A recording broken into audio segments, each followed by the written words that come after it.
Viewers, क्या हाल चाल है। उम्मीद करती हूँ सब खैरियत से होंगे। दुआ करती हूँ कि अल्लाह ताला आप सबको अपने हिफ्ज़ अमान में रखे।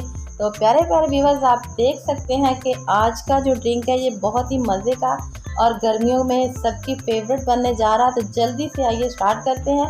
बिस्मिल्लाहिर्रहमानिर्रहीम। सबसे पहले हमने जग में 1 गिलास पानी ऐड करना। अगर आपने 1 गिलास बनाना है तो उसके लिए मैं चीज़ें बता रही हूँ। और इसमें आपने 2 चम्मच चीनी के डाल देने हैं और साथ ही आपने थोड़ा सा काला नमक डालना है और उसमें जाएगा सफ़ेद नमक, वो भी आपने थोड़ा सा ऐड कर देना है। और एक लेमन को आपने कट करना है और उसके बीज जो है वो आपने लाजमी रिमूव कर देने हैं। बीज इसमें नहीं जाने चाहिए वरना ये कड़वा हो जाएगा। बीज आपने इसके निकाल कर फिर इसको यूज़ करना है।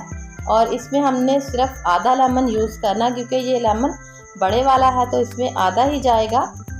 अगर आपको ज़्यादा खट्टा पसंद है तो आप इसमें पूरा लेमन भी यूज़ कर सकते हैं। और व्यूअर्स, मैंने आज मौसम कुछ ठंडा था तो इसलिए मैंने इसमें बर्फ़ ऐड नहीं की, सिर्फ ठंडा पानी ऐड किया है। तो अगर आप फुल गर्मी में पियेंगे तो आप इसमें बर्फ़ भी ऐड कर सकते हैं। और थोड़े से हमने इसमें पुदीने के पत्ते डाल दिए हैं और इसको हमने अच्छे से ग्राइंड कर लेना है। और लीजिए, हमारी झटपट सा ड्रिंक जो है वो रेडी हो चुका है।